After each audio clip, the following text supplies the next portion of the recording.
So if you break down Michigan, let's start with the election. Um, Cheating. How do you prevent cheating when you're the Secretary of State in an election?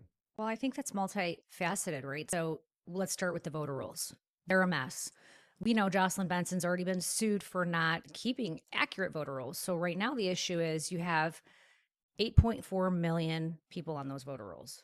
But in Michigan, we only have 7.9 million citizens of voting age.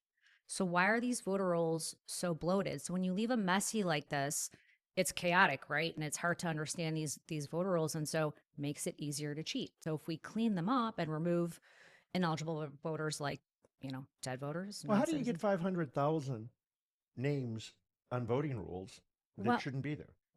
it's just she's sending absentee ballots to everybody and just throwing everybody. I think a part of it too is through driver's licensing.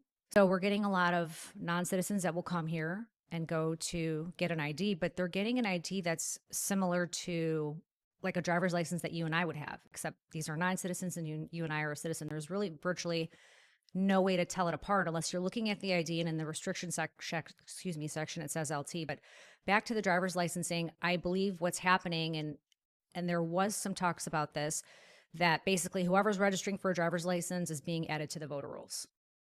And so we were seeing a lot of that. So that was one way that they were bloated. Okay. So you've got dead people, and is there any constitutional requirements or are there any legal requirements for a Secretary of State to keep clean Well, voting rolls? well, yeah, of course. So she's simply ignoring. Yeah, And how long would it take to scrub 500,000 names off the voting rolls? that's a good question. I mean, maybe if I had to guess, I would say maybe a week or two. I mean, let's use Ruth Johnson as an example. Ruth was successful in removing over 1 million ineligible voters from our voter rolls. And she did that in, I would say, a time frame that was fair. I would say over the course of maybe a few months getting those cleaned up, and she did a good job with that. She did that by cross-checking the voter rolls with a federal database, like Department of Homeland Security's database.